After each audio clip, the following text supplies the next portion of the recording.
welcome back to the channel. Hope you brought some snacks and a drink because this is gonna be a real good one. Ghostbusters is one of my favorite film series of all time, and with the latest Ghostbusters Frozen Empire coming up pretty soon, I decided to do something real special. As much as I love these films, I only recently realized that I never talked about them in my channel. So I thought this would be a great opportunity to finally showcase why these films are so amazing and why they mean so much to me. Ghostbusters has so many things across all mediums, from cartoons, video games, and even comic books. But because I'm a little bit short on time, I decided to only condense this video to only talking about the theatrical releases. That's right, I'll only be talking about the films, from the original 1984 film to the latest Ghostbusters Afterlife. So get all nice and comfy, grab some food and drinks, and welcome to Road to Frozen Empire. Before we talk about the first film in the series, I want to talk to you guys about how I fell in love with the Ghostbusters. I really gotta thank my dad for this, because some of my favorite films of all time are thanks to him. He used to show me and my sister films that he grew up with. Admittedly, we might have been a little bit too young to watch some of these, like Terminator 2, Aliens, Predator, but we didn't care. Me and my sister just thought that it was a nice way to bond with my dad. And two of the films that he showed us were Ghostbusters 1 and 2. The moment the first scene happened in the original Ghostbusters, I said to myself, okay, this is fucking awesome. I consider the Ghostbusters films some of my comfort films. It's movies that I can put on any day, anytime. These movies just make me feel good. But enough of me, let's finally talk about where everything started, with the original Ghostbusters, 1984. Ghostbusters was directed by director Ivan Reitman and written by Dan Aykroyd and Harold Ramis. The basic premise revolves around three oddball scientists: Peter Venkman, played by Bill Murray, Ray Stantz, played by Dan Aykroyd, and Egon Spengler, played by Harold Ramis, have their first ever real encounter with a real ghost. Unfortunately, the trio gets fired from their job at Columbia University after that university dismisses the credibility of their paranormal research. They then decide to open their own business called Ghostbusters, dedicated to the research and extermination of paranormal beings, from hungry green ghosts to a literal Sumerian god. Before we get into all the fine details of the film, can we just first acknowledge how absolutely perfect the cast of this film is? You have some of the most iconic comedic actors of that time, like Dan Aykroyd, who plays a geeky scientist that's so invested in the paranormal, and I think that is just Dan Aykroyd. Like, Dan Aykroyd in this film just plays himself, because Dan Aykroyd kind of has a history with investigating the paranormal. His family, I think his dad was part of a group of some sort. I don't know exactly what it is. He talks a lot of crazy shit, but I don't care. He's fucking great in this film. I guess they just don't make them like they used to, huh? No! Nobody ever made them like this. I mean, the architect was either a certified genius or an authentic wacko. For a moment, pretend that I don't know anything about metallurgy, engineering, or physics, and just tell me what the hell is going on. You never studied. He plays this character absolutely perfectly. Harold Ramis, rest in peace, as Egon Spengler, is also brilliant because he plays this awkward but super smart scientist that is able to build all of these incredibly intricate gadgets that are used to capture all these ghosts and to identify where ghosts are. It's amazing. I love every time he's on screen because he has such an awkward line delivery that works perfectly for this character. Backman, get a sample of this. If somebody blows their nose and you want to keep it, I'd like to analyze it. Like when he's in the hotel trying to catch Slimer, he's trying to detect a ghost, but it's only just a normal butler at the hotel.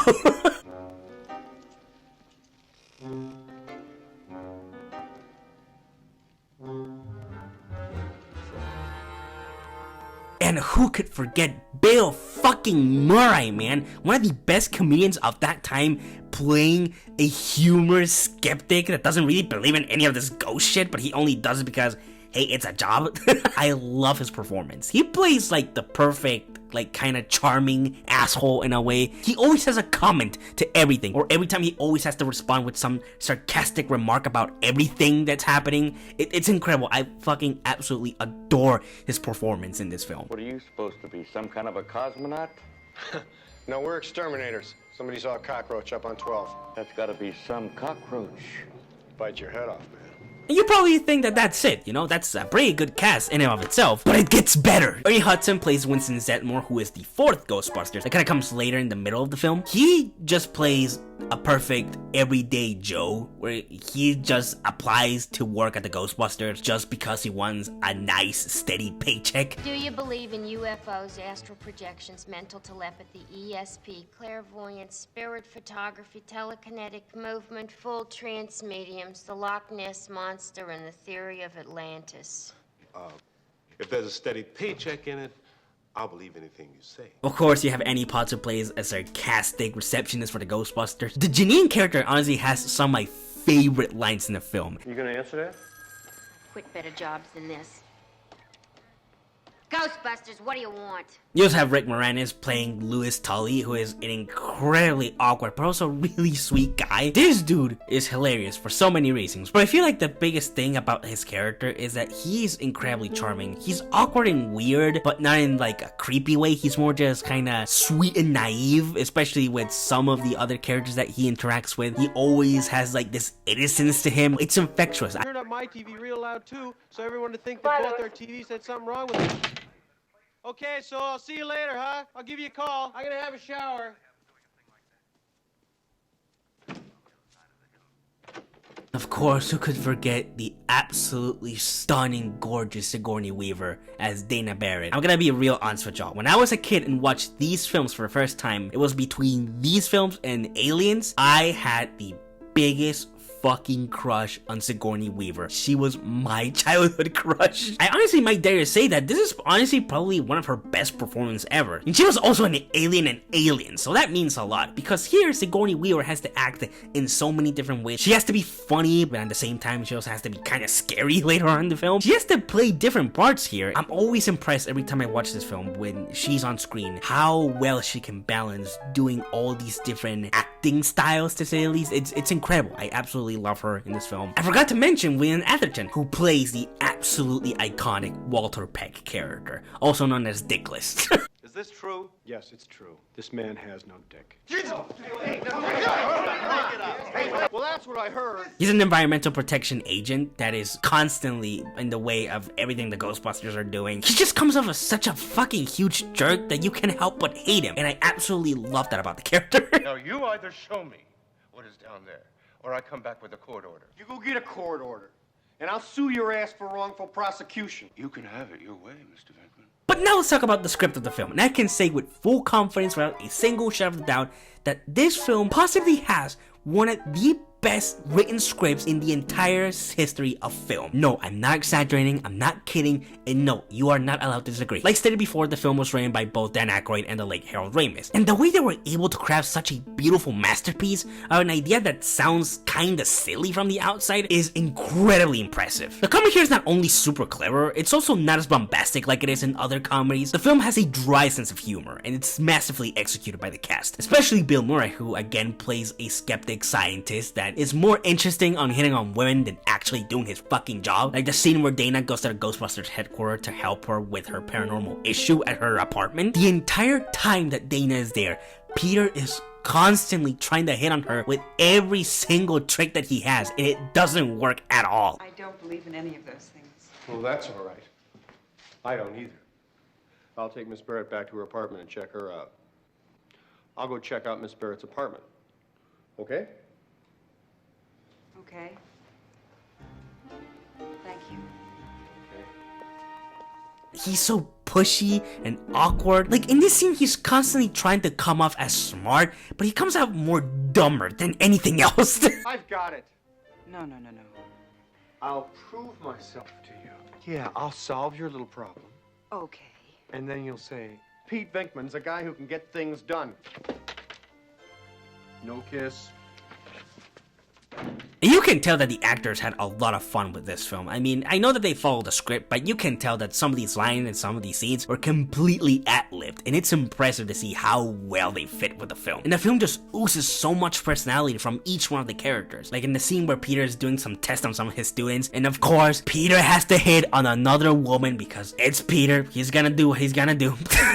Right when him and his student are starting to kind of get along, kind of get comfortable with each other, Ray just comes in and starts talking all this ghost mumbo jumbo shit, and it's just like, man, you really are fucking ruining my game right now with talking your crazy shit. This is it. This is definitely it.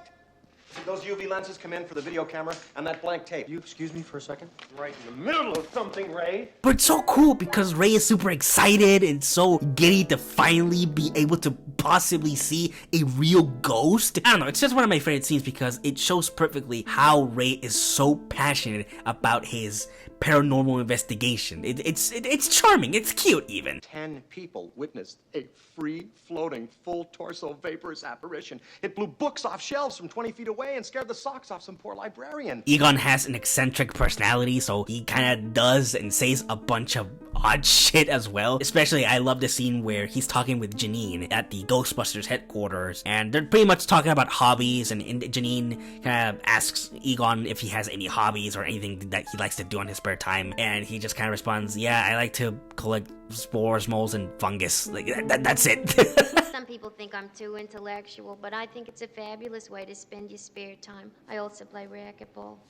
Do you have any hobbies? I collect spores, molds, and fungus. Like, again, he has such an awkward attitude as well, and you can clearly see that he's not super comfortable talking to women, or I don't know what's exactly his deal, but again, it just oozes how Egon is very restrictive of himself. Like, he doesn't open up to people easily, and I don't know, it's just a nice little detail. And like mentioned before, Winston is just there because he wants a steady paycheck. So that the entire film, he's just kind of chilling, he's just kind of vibing, and honestly, I respect it. If there's a character here that a lot of people can relate to, it's Winston. And I can say that I relate the most to him out of all the Ghostbusters, especially in the scene where Egon is talking to Ray and Winston about the giant Twinkie. It's such a mundane response to what is practically a pretty concerning thing. Let's say this Twinkie represents the normal amount of psychokinetic energy in the New York area. According to this morning's sample, it would be a Twinkie 35 feet long, weighing approximately 600 pounds. That's a big Twinkie. How's the grid holding up? It's not good. Tell him about the Twinkie. What about the Twinkie? And of course, Dana being the love interest to Peter, she has some amazing interactions with Peter throughout the entire film. But honestly, probably some of my favorite scenes with her are when he's with Lewis, because it's so obvious that Lewis has such a huge fucking crush for Dana. And Dana's trying to be as nice as possible as she can to ignore him or reject him, because she doesn't want to hurt his feelings, because he's a legitimately nice guy and super sweet, but he's also really weird and awkward as well. I love the scene where Dana comes back to her apartment and she's trying to sneak to her apartment because she remembers that Lewis told her about a party that he was going to throw at his place. She doesn't want to attend. She doesn't want to go. So she tries to sneak as slowly as possible to her apartment. And then I know where Lewis is. Oh, hey, Dana! And the moment Dana tells Lewis that she's going to have a date with somebody else, it broke his little heart in it. And I felt so bad for him. But you know what? Because Lewis is such a fucking good guy, he's like, well, you can bring him in the party too if you want to. Oh, Dana, it's you. Hello, Louis. Well, I would, Louis, but I have a date coming. You made a date? I'm sorry, Louis. I forgot. Well, that's okay. You can bring him along. All right, maybe we'll stop by, okay? God, I fucking love Lewis so much in this movie. Now, I do want to talk about some of these subplots that I didn't mention in my basic summary of the film's story. For example, Peter and Dana's relationship, which is crazy that it even worked out by the end, especially after all the shit that these characters go through. It's like, first of all, Dana has to deal with Peter constantly hitting on her. Do you have some information for me, please? Well, sure, but I prefer to give it to you in private. Well, that's great. Either I have a monster in my kitchen or I'm completely crazy. I don't think you're crazy. Oh, good. That makes me feel so much better. But then on top of that, you add her being possessed by this ancient demon dog. Hello? That's a different look for you, isn't it? Are you the key master? Not that I know of. Please come down. Dana does not deserve any of this shit. I feel so bad for her. Yet after all this crazy shit, they still end up together by the end. And I do love that the relationship grows as the film progresses. I'm not a fan in romances where both main characters immediately fall in love with each other. That's kind of lazy writing in my opinion. But here, it starts very slowly. It's a slow progression to that relationship. At first, Dana, again, she's very pushy. She's very back the fuck up, okay? I only want you to help me with my haunted refrigerator. But as the film progresses and the characters interact more and talk more to each other, they start to kind of fall in love more and more with each other. It's a natural progression of a relationship, and I absolutely love that. And of course, you have everything else that has to do with Walter Peck just constantly being on the Ghostbusters ass all the time. But you want to know the irony behind this character? Is that at first, I kinda understand him. I also would be worried if a business called the Ghostbusters was ripping off people of New York, but also possibly endangering the city or also endangering the environment. Like, at first, I really do understand Walter Peck's perspective, but he comes in with such a shitty, pompous attitude about everything that you just can't help but hate his fucking guts. People think they're seeing ghosts, and they call these bozos who conveniently show up to deal with the problem with a fake electronic light show. Now let's talk about the mythology of the film. And yes, believe it or not, this film has a pretty interesting lore and mythology to it. This is mainly impressive for a film that many people only consider to be a comedy. This film has a lot of amazing world building. The amount of detail that went into Ghostwriter and his whole mythology and how it works is so detailed. I'm surprised that people literally only see this film as just a simple comedy about guys that hunt ghosts. And we really gotta thank Dan Aykroyd for this, because if it wasn't for his expertise in the paranormal and this kinda mystical stuff, I feel like the movie would be completely different. But he adds all these fine details to the ghosts and how the paranormal world works in this film. It just kind of makes this pretty interesting universe, and makes me wonder what other ghosts are out there and what other like terrifying creatures and gods are out there constantly trying to fucking rule over our world. It's interesting. I absolutely love it, and I feel like not a lot of people give credit to this part of the film. And now let's talk about one of my favorite aspects of the film, the special effects. Holy fucking shit, this film has some of the most amazing, beautiful, impressive special effects out of any fucking movie ever. That's right, I fucking said it. Eat your goddamn heart out, Star Wars. Now, you do kind of have to keep in mind that this is a 1984 film, okay? So, it's expected that there are going to be a few special effects here and there that are going to age poorly, okay? For example, the Demon Dogs / Sue Dogs have a few segments where they have stop motion animation to kind of make them run, and it looks kind of silly, I'll be honest. Okay, who brought the dog? A bear in his apartment.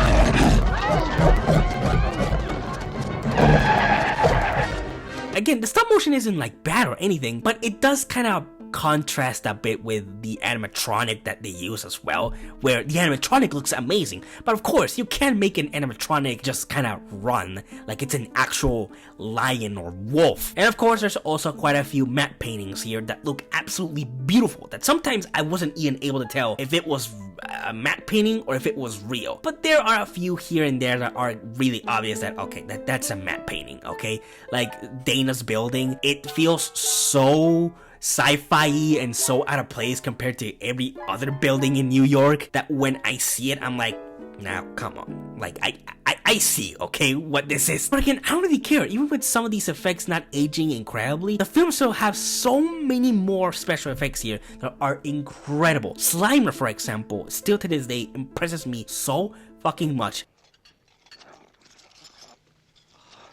Disgusting blob.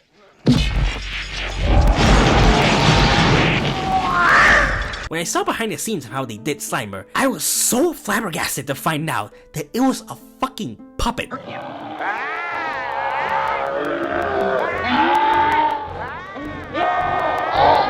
The librarian ghost looks so fucking scary. And again, it's one of those things where it looks so real because they use different methods to kind of use. They use a real actress first as kind of a base librarian ghost, but then when she transforms into her scary ghost form, it's like, holy shit, this is like a combination of stop motion and animatronic. It's so cool. Get her!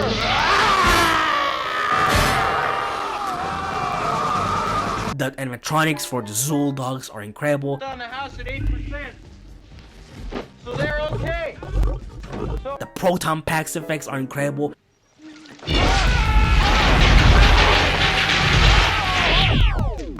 The effect of the eggs on Dana's kitchen counter popping out and cooking themselves on the counter, incredible. Absolutely love that effect. To me, that's one of the best effects in the movie.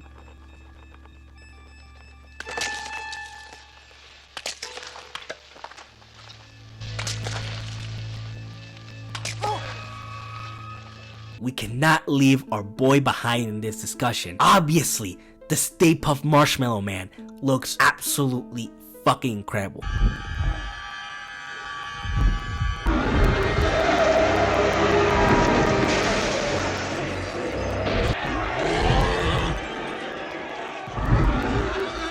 Movies are so fucking amazing. But now let's finally talk about my second favorite aspect of the film, which is the score and soundtrack, man. I mean, who can forget the amazing, absolutely phenomenal score by Elmer Bernstein, who found the absolute perfect balance in composing tracks that are lighthearted to fit the more comedic moments. Lining, steering box, transmission, rear end. How much? Only 4,800. Maybe new rings, also mufflers, a little wiring. And also making tracks that fit the more spooky and intense moments.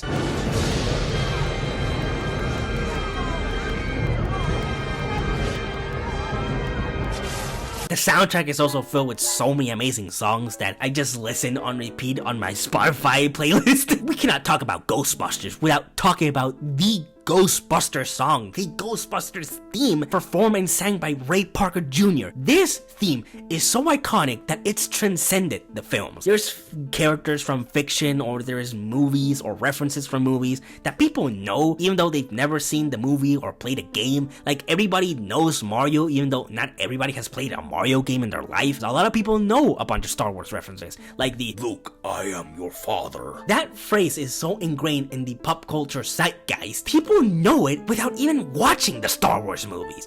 And it's the same with the Ghostbusters theme. This theme is so well known that there are people that know about this theme, that know the lyrics to this theme, and they've never, ever watched the Ghostbusters films. And that to me is the sign of an incredible theme, but it also showcases how amazing the soundtrack and the score are. They are so memorable that people know them without even watching these fucking films. Especially the Ghostbusters theme, which is super catchy in all of the right ways. It's one of my favorite songs out of any movie of all time. And that was Ghostbusters 1984. This film will absolutely stand the test of time as one of the greatest films of all time. The story is amazing, the script is genius, the cast is phenomenal, the special effects are masterfully crafted, and the beautiful score and soundtrack as the cherry on top of this magnificent cake. Ghostbusters is not just one of my favorite films, it is my favorite film of all time. And I do not say this very often, but I truly believe that Ghostbusters is an absolutely perfect film. But we are not done talking about Ghostbusters. We still have so much more to talk about in this franchise, and I, for once, can't wait to talk more about my favorite series of films. Thank you so much for watching. What do you think of Ghostbusters 1984? Let me know down in the comments. I really want to know what you guys think about this film. I am working so hard in these videos, so I'm please begging all of you to please share this video with your friends, your mom, your dad, your grandparents, shit, even your cat and dog. And like always, good day, good night, and stay safe. And I'll be seeing y'all very soon in the next Road to Frozen Empire. Take care.